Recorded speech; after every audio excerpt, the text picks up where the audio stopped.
Welcome to the show, All Things Writing. I am your host, Brian the Writer. Let me take you on a journey through my writing life and introduce you to some of the amazing talent that exists in the writing world. Whether you are looking for a little advice or just to catch an interesting interview, sit back, relax, and enjoy the show. All Things Writing starts now. Hello, everybody, and welcome to this episode of All Things Writing. I'm your host, Brian the Writer. I have a question for you. When I say ghost story, what does that mean to you? Is there an image that it conjures up in your mind? Is there I don't know, maybe you're thinking Casper the Friendly Ghost or something along those lines. Maybe you're thinking of shadows darting down hallways. Now, I can tell you a life of being interested in and learning about and reading about the paranormal. Most of the time, your paranormal connections are not necessarily that in depth. Now, the next guest I have on is a fellow podcaster, by the way. His name is Diego the podcaster, and he recently wrote a book about his experiences in the paranormal. Now, we're going to talk to him a little bit about those experiences because for me, it was very interesting how he told the tales. Not necessarily from the standpoint of, the spooky, eerie, but he really gave some real life reflection. So I think it's really brave of him actually to sit down and chronicle exactly what he saw as he saw it, and kind of, in a very raw, real way, opened up the window and said, "These are my experiences. Take them or leave it." So anyway, I want to welcome to the show, ladies and gentlemen, my good friend Diego the podcaster. Diego, welcome. Man, it's good to be here. I'm normally not on this side of the show. I'm usually one interviewing the people. I'm usually a very terrible guest, not because sometimes I get lost in my own stories. So you gotta just stop me. No, absolutely not. So the whole concept between All Things Writing is I get really interesting writer related people on board and I let them roll. But of course you are you have that double edge to you. You have the podcasting experience, and then you wrote a book called I Remember the Crib. But tell you what, let's start with the podcast, because how long have you been podcasting now? So I started 2020, and that's back when we were still almost out of the pandemic. It was kind of fresh still, I think, from 2019, 2020. Yeah. And at that time, I was involved with a partner. We were doing wrestling shows, pro wrestling shows, and everything came to a halt. Yeah. So let's keep our brand alive. Why don't we just do a podcast? We'll talk about some of our road stories, or we'll interview some of our friends, other wrestlers. It eventually started morphing into interviewing actors, and I started bringing the paranormal and cryptids into the whole mix, because even for me, as much as I loved wrestling at one point, I got sick and tired of talking about it. Yeah. So I started bringing these elements into it, and about a year and a half, the show lasted. My partner did his own thing, and then I was left with, I still got a lot of stories to talk about. I know a lot of people, just like you know a lot of people. Yeah. I was like, let me throw caution in the wind and just do my own podcast. I didn't know anything. Even back then. None of us do when we start out, yeah. I don't think. I still don't know anything. I feel the same way. I just self-taught with everything. So, yeah. And just went on from there. And now I'm into, this is year 3. Year 4 will start right around the December, January. Mm-hmm. So this brand of the show. And then I also have a second podcast I started. It's almost a year old, which is non-paranormal, which is, because I don't know about you or anybody else that listens to your show or anybody else listens to other paranormal podcasts out there. There comes a time where you're so deep into these stories, and you not only from listening to other people's perspectives, but from your own experiences, it burns you out. It kind of, the light kind of fades away, and I just need a little more lighthearted thing. I'll give you an example. When I watch horror movies with my daughter, mm-hmm. right? Yeah. And she'll watch it, but she's watching like this or on her phone, waiting for the scene to go, and then start watching the movies. And I don't blame her sometimes. But then after the movie's done, is well, I can't sleep. I go, well, I mean, you wanted to watch the movie, right? Because yeah, but now I got to watch something lighthearted. So she'll put Yeah. SpongeBob or Scooby Doo on. Yeah. So this is my kind of like the way I deal with it is sometimes that there are some stories that are great, some stories are very, very sad, and I just need something to snap me out of it. So I have the other show too, Bonus Overdrive Wednesday, and it's doing pretty well. It's Mhm. building a new brand, but it's I hope to have you on that too. I would love. You know what? I'll come on. I will come on any show and talk about whatever anybody wants me to talk about. I have the tremendous gift of gab. I can literally sit for an hour and talk about absolutely nothing. I don't know. Maybe that says something about me as a person. So you did mention something that I want to circle back to a little bit. You mentioned you had celebrities on the show, and then you kind of started talking about paranormal experiences. Has there ever been a celebrity or somebody of note on the show, and you don't have to name drop if you don't want to, that gave you a story that just sort of made you go, "Whoa, that's cool." No, that's a great question. I don't right offhand because that was a while back, Yeah. but there were some wrestlers that do have told me off camera, of course. Yeah. You know, if you guys ever want to do a show based on these experiences, well, I have plenty of them, and that's funny. I love the question you asked me because jumping a little quickly ahead with the book, a lot of my partner at that time on the road store, we got tired of talking about wrestling as well. So we had all these other subjects. And then sometimes we started seeing things on the road. It's like, did you just see that? You know, not everything's paranormal, not everything's supernatural, but some things are Sure. weird. And, you know, you can't always say 100% one or the other. But then we started getting, as became better friends, they say, you know, when I was young, this kind of things happened to me. So it's kind of a slow build Yeah. to what it is today. Mm-hmm. But yeah, some people have told me some stuff off camera, and then pretty interesting stories. In fact, I've had people that work that eventually find out what kind of show I do. Yeah. And at first, kind of like, really? A few days later, hey, you know, my grandma's house, XYZ. And it's just, you know, Yeah. everybody has a story. Yeah. Somewhere or another. Yeah. But it's interesting because I'm an empath. I don't know why I put the emphasis on that syllable, but anyway, I'm an empath. There we go. And it's interesting because I'll go to places and I'll walk into a room and I'll go, "Oh, this place is haunted." And I was wondering, as you were just talking about the wrestling. So on the wrestling circuit, you're going around to different venues, I'm sure. Mm-hmm. And have you ever walked into a place and just got that vibe and you're like, "Whoa, this place is nuts"?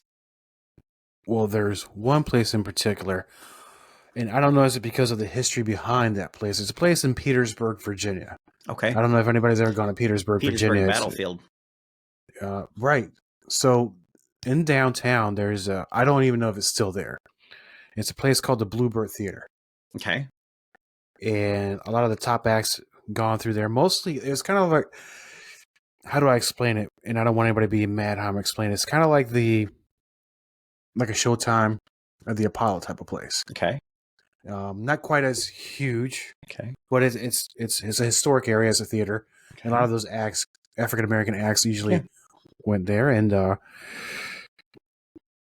don't know if it's something about the vibe of the place, but you just by going in there, you can tell this place has got a lot of great history here. And when you go backstage, you start seeing like real old stuff, like old theater stuff's there. And you might see some people like this person was here written on there. So you kind of, as those kind of things start piecing together, I don't know if there's much more of a supernatural, paranormal feel to it, but there's a connection to the history of the people that performed there, or even the stagehands that were there. It's just kind of I'll use the word magical in a way. Okay. Okay. That's fair. I think I know a lot of times I'll feel energy and it'll be clear to me that it's just residual stuff hanging around. But sometimes not so much. And Petersburg is Pamela Kinney can probably come on here, and she's done some investigations down there and produced some very interesting stuff. But so is there like a guest that you had on your show um, that you think is completely untapped? I mean, how many of these times and you know as well as I do, you get into these conversations with people and you know there's more stories to head on. Is there an untapped source you really want to go back to? I just had an interview with somebody today that kind of caught me by surprise. I'm glad you asked that question.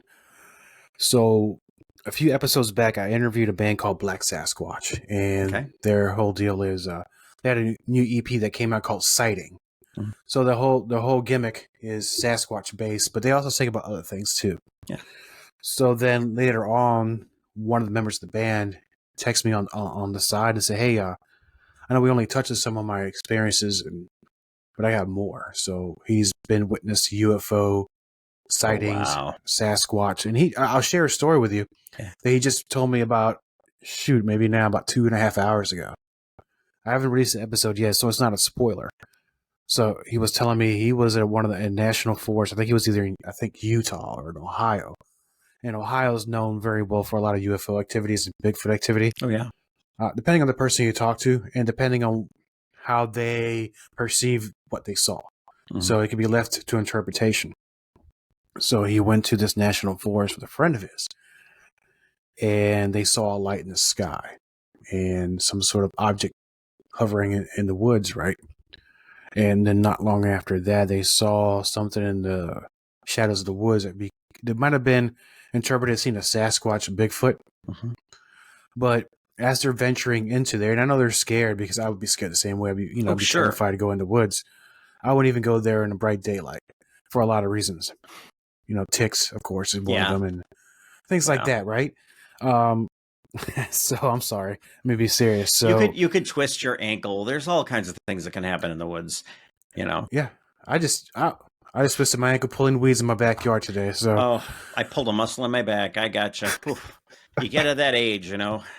I'm there. I didn't think I'd get here this fast, but so None of us him and do. his no, him and his friends were venturing to the woods, and then they get confronted by two people on horseback. Now, this is a place where not many people, I guess, travel. So these two people on horseback came, Mhm. and they're talking to them in broken English. Now, this is Utah. I believe it was in Utah. So I'm sorry if I messed the story up. I'll listen to the show again. I should pay better attention to my guests. So, and they're speaking to them, but it's a very interesting English where it's Mhm. broken and it almost seemed like they were foreigner. But Hmm. he says you can kind of tell, but their faces had like a blank expression on their face. And the more I think about this, if you're telling me there was a UFO potential experience or a Sasquatch experience there, all of a sudden two people on horseback come in with a blank stare on their face, and their expressions were kind of just icy, right? Icy stare, and they're Hmm. talking like a robotic English, not cyborg robot, but just very broken English. Yeah. And I'm thinking, I said, there's a possibility that Men in Black not only drive dark sedans, but they could also be on horseback. Or they happen to be in the area and they got erased. Yeah, We don't know. we don't know. And then Yeah. some of those, that's a story that just came out of just me interviewing a band because I liked what they were singing about. Yeah. And then during the interview, he was telling me about his Hmm. experiences. So I said, then we talked personally. I got to have a whole show just with him, which I Yeah. just did. And sometimes you hear some great stories. Sometimes you hear some very dark stories about an owner who heard something in the woods and turned out to actually be a Sasquatch, but the dog ventured into the woods because the dog was barking, protecting the territory. Next thing you know, you hear the poor dog yipe, and then as the man goes into the forest, he sees this tall creature with his dog, over drenched of his shoulder, just Hmm. walking away with the dog. So that dog pretty much became either dinner or it was just gotten rid of. So that was for me that night. I didn't sleep too good for that. I have 4 dogs, Yeah. so yeah, I'm a dog Yeah. lover. I'm a dog person myself. Yeah. Yeah. Normally, my Chloe's with me, but when I record, I try to kick her out because otherwise she'll bark at random people. Who knows? She's an odd one. But we protect her from UFOs and Sasquatch alike, or we try to. Please. We try to. Yes. So and so you and I both have we are. I am less so, but you do a lot of the Bigfoot discussion type things. I am more on the fiction, ghost, spooky, scary, serial killer kind of thing. But I have theories about Bigfoot and UFOs and everything. So I would be very curious to hear. Now, of course, it's no pressure. Sure. Your best theory of Bigfoot. And I knew you were going to ask me that. I was reading your eyes. No, and it's a fair question because I get that question a lot. Yeah. I love hearing other people's theories what it can be. That some people fall under that it's more human. Mm-hmm. Some people say it's more ape, or they start using these scientific terms. I don't even know. It would probably be like a 100-point score word on Scrabble. Giant Penthicus, whatever, Yes. Okay, so I'm okay with that, in my opinion. Mm-hmm. Just mine only, and it's not from experience. I've never seen one, or have heard wood knocking or the hoots, whatever they do. Mm-hmm. I'm thinking it's more of feral humans. Feral humans. That's an interesting idea. Yeah. Yeah. I mean, that would kind of make sense to a certain extent, I've always considered and realizing, of course, somebody's gonna watch this and say he's crazy, and there are many people that think I'm crazy anyway, so I don't care anymore. I believe, well, believe is a strong word. I suspect in the transdimensionality theory that Bigfoot is actually a creature from another dimension that happens to butt up to ours, and they slip through on occasion, which is why you don't see them. You don't see like colonies living of Sasquatch, but people do see them. People do get pictures or footprints or what. That's my theory anyway. But I also think probably the same thing of ghosts. A ghost is just somebody who slipped into another dimension. But so as a child, I had several experiences in the house that my grandparents owned when I was a kid. It was actually an apartment building. There was a part in the back of the apartment building that I wouldn't go to because there was a presence there. And it was a speakeasy actually back in the day. So that's kind of where there was just some malicious thing back there. And so I kind of stayed out. So I have often thought it would be cool to sit down and write down these things, and to see somebody else do it in a way that made sense. Well, turns out somebody had. Diego, the podcaster, wrote the book I Remember the Crib. Now, what I'm interested, I read the book, loved it, highly recommend it. I will make sure and put a link at the end of this episode so people can go out and find it, because it is cool. And what I particularly like about this, it's not a long read, but what I like about it is you are giving us your unvarnished recollections of what happened. Now, there are some things that are like, whoa, that's crazy. Were there experiences you had that didn't make the book? Yes. That is, like I said, that is a great question. Yes. Now, before I'm going to go into that, but I'm going to go back real quick. Okay.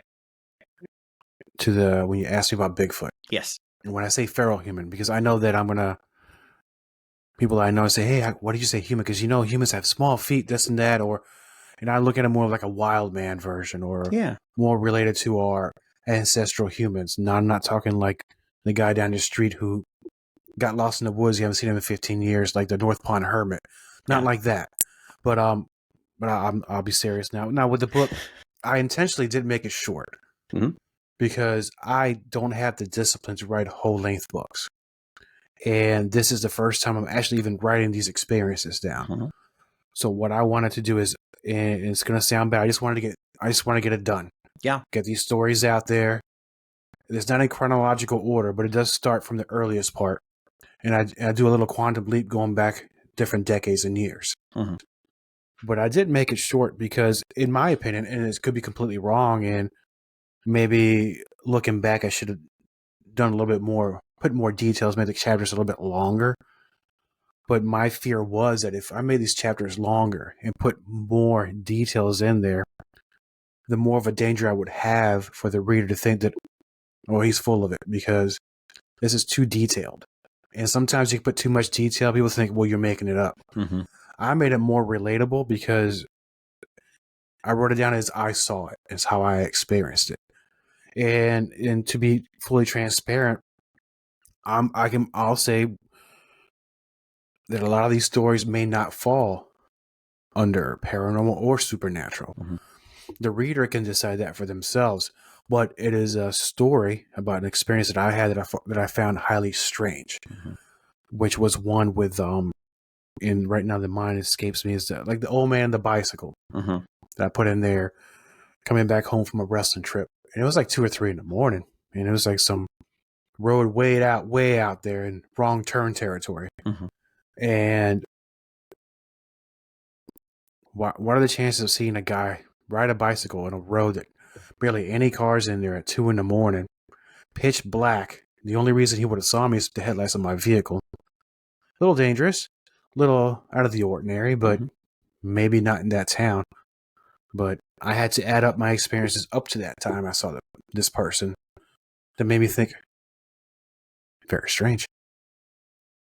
That is one of the big selling points of the book to me was at no point did I feel like you are telling me what I'm supposed to think. You're just saying, this is the information, this is what I saw, this is how I saw it. You can make up your own mind. It felt at times like sort of documentary-ish, which I liked. Because I don't like people telling me what to think when I'm reading a nonfiction account of something that happened to them. And I appreciate you saying that. Now, there are things in there can be left to interpretation, of course, Sure. but I'll tell you, the man on the bicycle, it was a man on a bicycle. Mm-hmm. If I tell you I saw something move in my house, well, it did move. But Mm-hmm. how did it move? I don't know. Yeah. I just saw it move. And in a way, it's a way for me. Same thing with the show. I set up the show the same way. The concept of the show is for me to learn from other people's experiences, their theories, Mm-hmm. because a lot of them are far more experienced and a lot smarter than I am. So I'm one of those, I research from home. Yeah. I've never done an investigation because sometimes I feel I don't go to the paranormal. I mean, it comes to me. Mm-hmm. So I save money that way. I don't have to buy expensive equipment or anything. But it's one of those is I'm putting my stories out there and I'm opening myself up to the public. Here's my stories. Yeah. Same thing with the show. Yeah. Give me the feedback. What do you think it is? Bad or good, I can take it. But yeah. I think it's one of the things I feel is that I really have no right to tell you what I think your paranormal experience was because I wasn't there at the time. I cannot put myself into your shoes because you and I grew up in very different ways with different people and different environments and different. So I have no concept of what you were seeing at the time. Um, I only know what I read. So is there a favorite story of yours in there? Yes. It is probably, I believe, it's the very first one. When, actually, First and second. Let me go with the second one. The first one is the creepiest one for me as a kid. I'll go with the second one. When I was, good Lord, how old I was at that point. I might have been 4 years old. This is in the 70s, so I'm already dating myself. And there's a house. I was staying with my grandmother because my mom moved to the United States because she just got a job and tried to settle in before she flew me back or came back and got me. One of those things, half the family flew back home. Yeah. And in my grandmother's, it was a condo apartments things. Across the way, there was a concrete retaining wall. Other side was a house. Not very well kept house. Very nice, but not very well kept. About a certain point during the afternoon, this house would have music playing. But here's the interesting part about that. It was always the same song. It would come on at the same time of the day, and it would play for an hour or two, but it seemed like all day to me because I hear it all day. Yeah. And it was a very popular song at the time. It was an ABBA song. And I'm not an ABBA guy, but I think ABBA's a good band. I mean, what they did is tremendous. They're very great vocalists, good musicians. But they had one song, I think, in Spanish. They wrote and released. And it was a big hit, of course, down where we're at. But this song played over every day. I don't know what's going on in that house. I never saw anybody come in. I never saw anybody exit. I never saw any lights on. But that song always played. So I'm gonna pick at this a little bit. How do you know the song was coming from that house? It was loud enough for me. You can kind of tell sometimes where some noise is coming from for some song. If someone's playing loud music, you could probably do the math, power deduction, because in that building there was nobody. Of course, TVs played back then, and there was a lot of older people living in that building, so they tend to play TV louder. And I know this because I'm doing it now, and my grandmother did at the time. But the direction of the sound was coming straight from, because I was looking over the balcony. Okay. From that house. My cousin, who I saw last year at my mother's birthday, we struck up the conversation, and she says, "Listen, I know you're about to write the book, or I don't think at the time it was out. The story I was telling my family, they didn't know what I was talking about. And way down that table, she starts looking at me because she's hearing me talk. Her and I grew up in that same building, kind of. She goes, I'll tell you this much. I thought I was the only one. She goes, no, it was coming from that house. And then what she did, she went on this Google Earth on the internets, right? Found that house. She remembered the address somehow. Found the house, sent me a snapshot of the house. She goes, this is the house. I go, 100% that's the house. So from the experience or the evidentiary standpoint. So the reason I asked that question is I was thinking about, I'm assuming these are cinder block buildings, structures, cinder block wall. Sound tends to bounce around quite a bit. But now you have an independent verification from someone else who is there and remembers the exact same things and could independently point to that location, that house, and say, yes, that's the one. So I think that is actually really important because, and I remember you actually mentioning, I think you mentioned your cousin confirming it in the book as well, if I recall. Yes. Yeah. And I think that's great. What country did you come from originally? I forget. Puerto Rico. Yeah. So,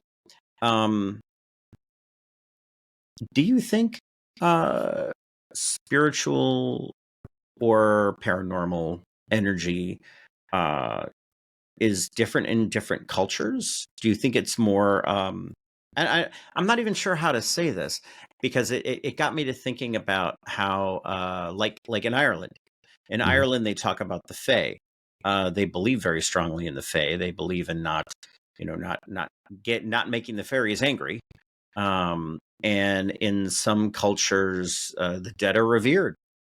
Do you think that is do you think that begets more paranormal activity depending on how individuals perceive it?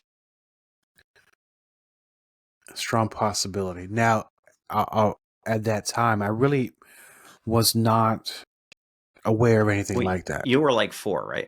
Yeah, 4 years old. So I really wouldn't have grasped the concept of it. Yeah.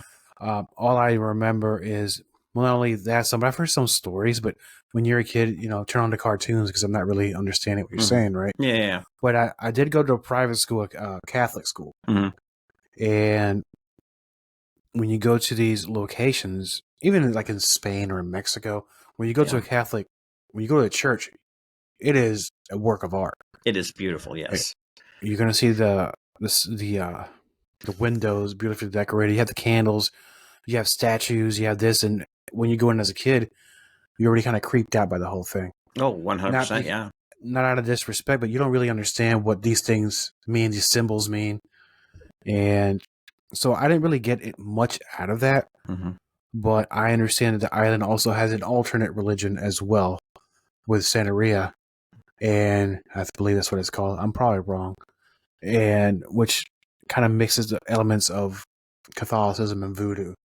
But as I said, I'm not really that deep into it. I'm probably the least Puerto Rican you'll meet because I'm really didn't grow up there long enough to generate any kind of roots religiously or spiritually, So, but then it is a possibility because down there they have a whole different thing with cryptids and paranormals, their own folklore, and it's terrifying. A lot of them.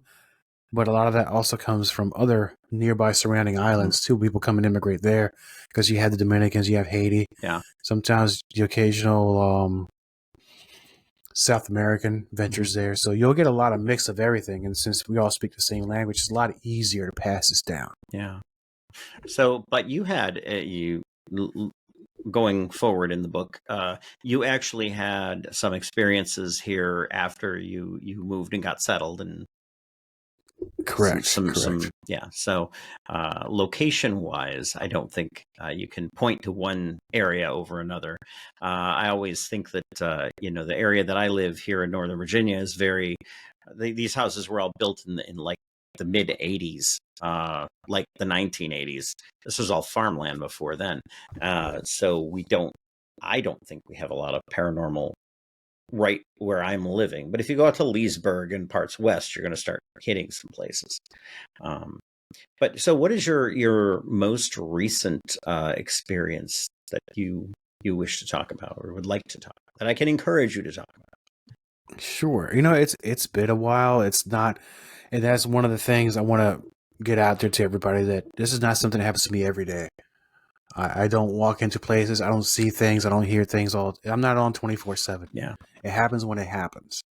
But going into the whole Virginia thing is, I'm going to say about 90% of my experiences paranormal wise, Virginia and West Virginia. And I lived in Ohio for about 3 years, 0 experiences. Virginia, 90%. Yeah. West Virginia is catching up once I moved to this house here. Not too far from Harper's Ferry, so it kind of makes sense in a way. Yeah. But I'll tell you, if you ask, a story about Virginia, because I lived in a lot. We moved a lot. When rent got expensive, we moved. Yeah. And back then we were poor as anybody else. And I moved to Arlington, Virginia. It's my first time we moved here. And talk about old homes, it was a duplex that might have been built probably in the 50s or 60s. And this is back in 82, 83. This is where ABBA comes back into play, where the song comes back into play. And in the book, I kind of wrap up the story as to why I think it's more of a paranormal thing. When we moved to Arlington,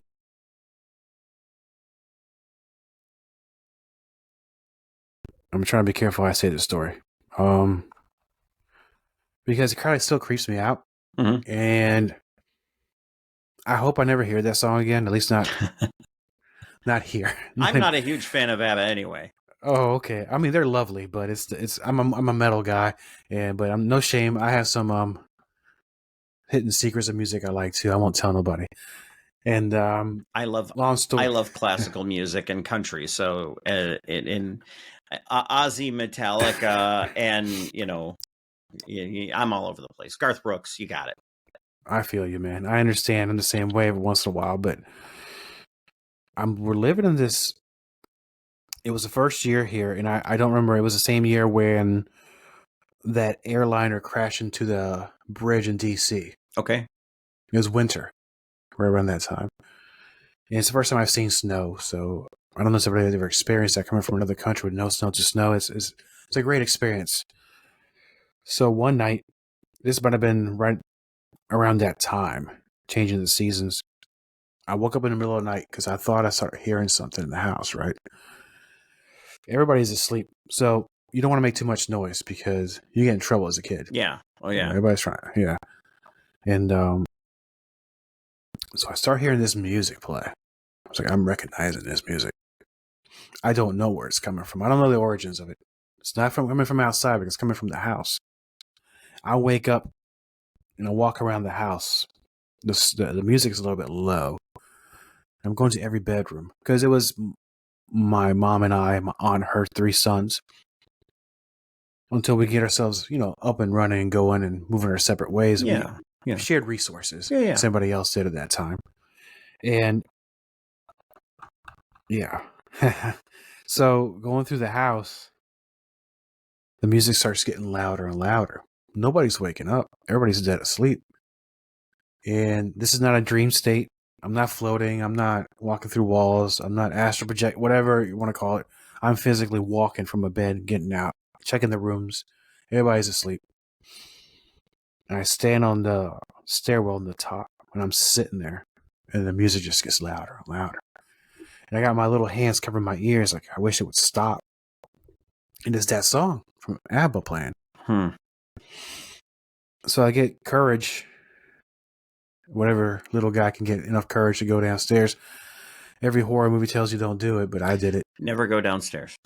Never go downstairs by yourself, right? Don't check it out. Just stay where you're at. And then I start going in. The music gets louder and louder. And then I'm looking, the TV's not on. Nobody's outside. Start walking towards the kitchen to go look outside where the woods were. And, the music kind of stopped. It's never come back since then. But this is why I think it's a little bit more than just strange experience. I 100% bona fide has to be something supernatural. Because it's the only way I can classify it, because nobody else knew about this, because I never talked about it. It wasn't until my adulthood where I started sharing that story. And then there we are with that one. That is kind of for me I think it was the first story I wrote in the book. So I talked about the crib, but it took me a little while because I had to make sure it was around what time of the year it was, because I had to mention the holidays or what it was, when it was. Yeah. Yeah. I very much enjoy those recollections because, like I said, we're not being told this is what you should see or think or feel. I always tell the story. I stayed in a. It's back when I was in uniform still. I stayed in a transient barracks on Fort Belvoir. Old buildings. And I went to bed and I was woken up by a noise, and I opened up my eyes, and there was a little girl standing next to the bed, and she's looking at me, and she leans over and just sort of looks at me a little bit, and then she turns, puts her hands on a stroller, and goes walking off and vanishes. Now, could I have been asleep? Possible. I'm pretty sure I wasn't, though. Because the next morning I went to the front desk checking out, and I said, hey, has anybody ever told you that barracks is haunted? And the lady looks at me, and her eyes got really big, and she leans forward and says, we're not supposed to talk about that. But yes, we have heard many stories. And I told them the story, and they're like, yeah, that's pretty consistent. So I don't think your experiences are necessarily... I feel like this is like, welcome to Paranormal Therapy. I'm Dr. Brian. No, I don't think your my gut instinct tells me that that song sticks with you as a way for someone or something to try and communicate with you, and they're trying to do it through that song for some reason. Now, why? Who knows? I don't think in a lot of these experiences, as you've pointed out, we necessarily can know completely for certain. So, of course, I'm going to ask the all important question: are we going to see another book?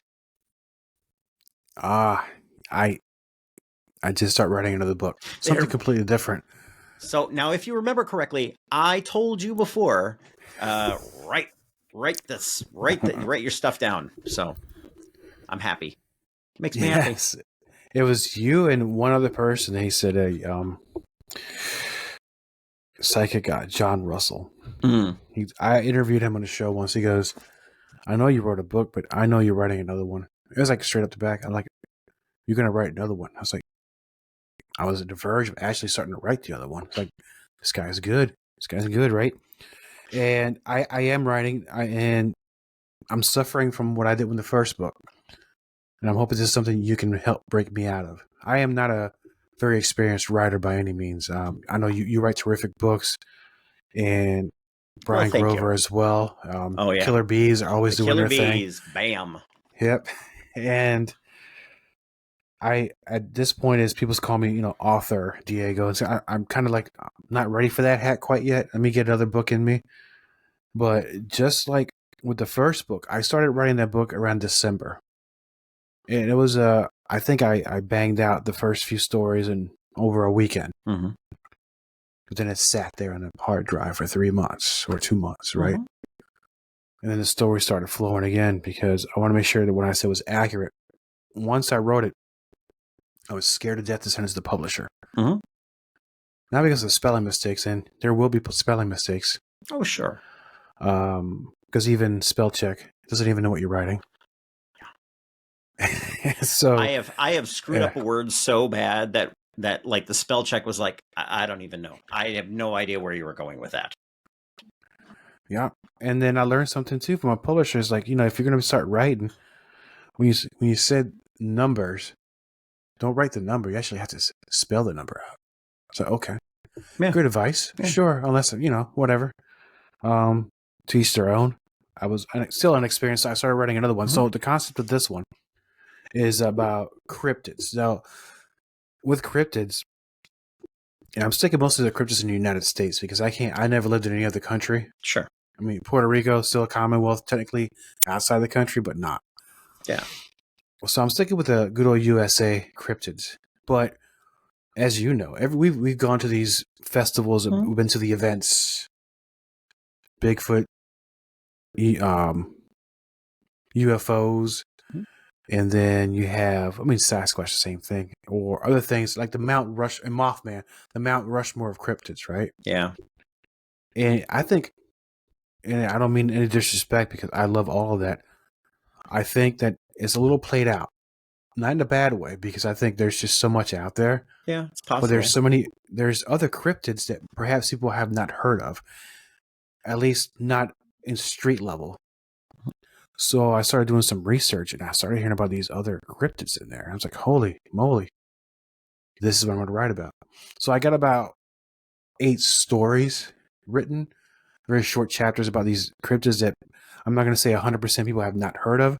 I'm saying the majority who are not in the same circles we're at may not have heard this because everybody's heard of Bigfoot, everybody's heard of Mothman, UFOs, but I have some in there that I think might catch some people by surprise.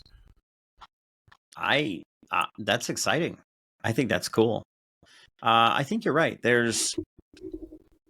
And whether we choose to accept cryptids as a real phenomenon, pan-dimensional, or who knows, maybe UFOs, maybe we're seeing space aliens. Whether we choose to accept that or we choose to accept them as fiction, the fact of the matter is that cryptids are a slice of Americana that it's not unique to America by any stretch of the imagination, but I think our love of conspiracy theories and our loves of the strange and unusual, we go to dark and creepy places all the time. Why do we do it? Because we love it. And I think it would be cool to see some of these lesser known cryptids pulled out of the dark and into the light. Yeah, no, I love it because although maybe in some of the smaller towns or cities in other states in the West, they might know about this, but here in the West Coast, so I'll give you a quick one, not a spoiler. Mm. I recently found one about called the cactus cat. I believe it's Arizona or New Mexico. Interesting. And the reason I say I believe because I've wrote about it. I haven't written anything in 3 months. Mm. I'm trying to balance 2 shows and then writing at the same time. It tends to be a little difficult. Sure. It's just once the inspiration hits, I'll write. And now that I've had you and a couple other people saying, "Are you writing another book?" I say yes, and I'm like, the pressure's on. My goal was to have it done by Halloween, but obviously it's not going to happen. Yeah. It will get done by a Halloween sometime. So the Cactus Cat, I believe, in my opinion, I'll straight out say it. I believe this thing is 100% legit. However you want to call it, because so it's been described as looks kind of like a cross between a mountain lion and I'm going to say very large cat, cactus cat, of course, but it has spikes. Not only does it have like a hair like an animal, but it has spikes protruding as well. And this thing likes to feast at night, but it eats cactuses and it drinks the juice from the cactus. Apparently, something in this cactus that when the water ferments or the juice ferments, it kind of like moonshine, right? Yeah, I can see that. And so when this animal eats the cactus or drinks the water from that plant, it gets a little bit inebriated of some sorts, right? Mm-hmm. And it makes strange noises at night or something like that. And I can see that. I mean, humans do it too. You get enough whiskey in somebody, they'll hoot and holler all night long, making strange noises too.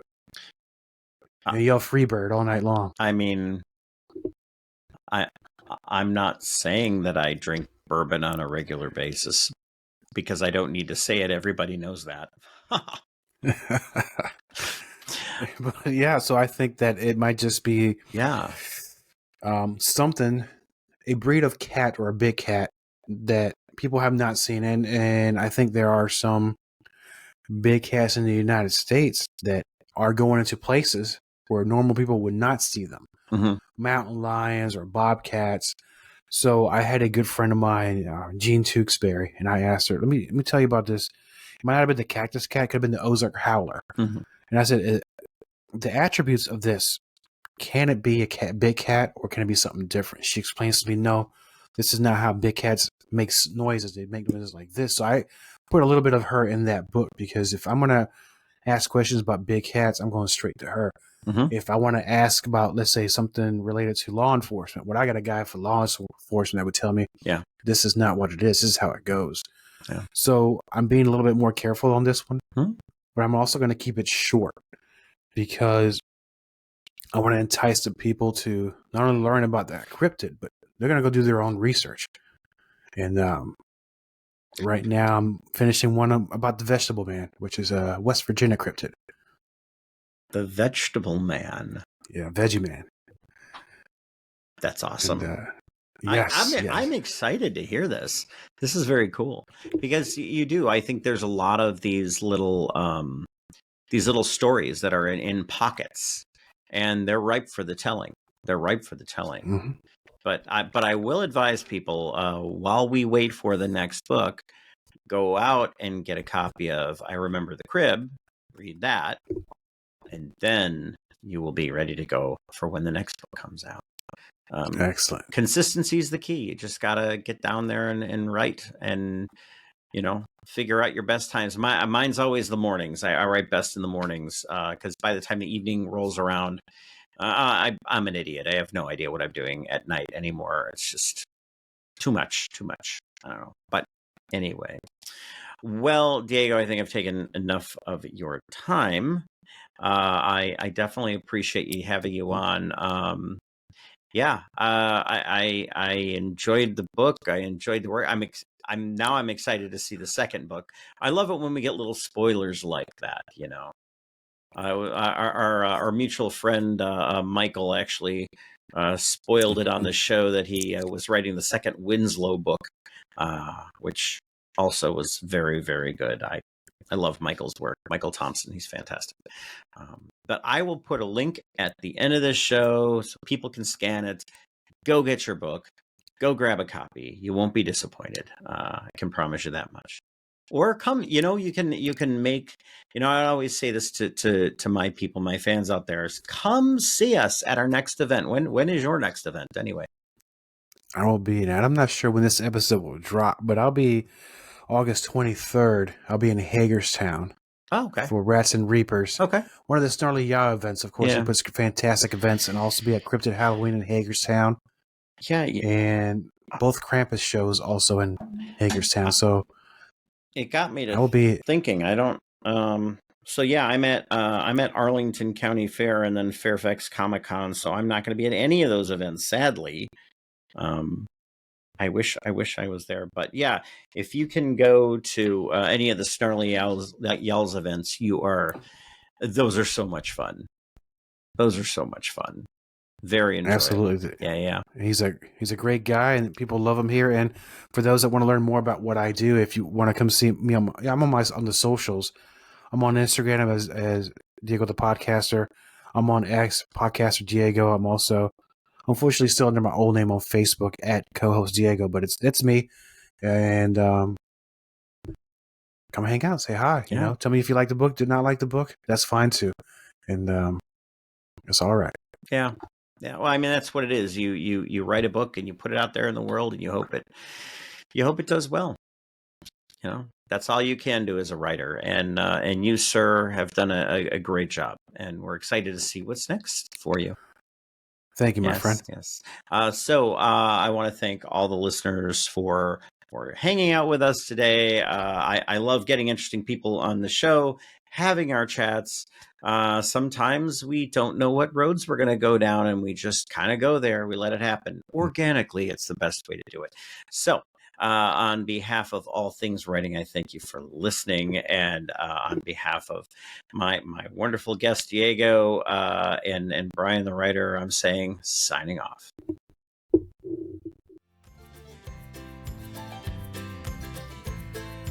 This has been another amazing episode of All Things Writing. If you heard something that got your wheels spinning, check out the links in the show notes. Also, please follow the show and remember to leave those reviews. Those simple acts of kindness mean the world to us. Hop on over to briannowak.com, and that is Brian with a Y, and check out my latest novels. I'm on Amazon or wherever you buy your ebooks.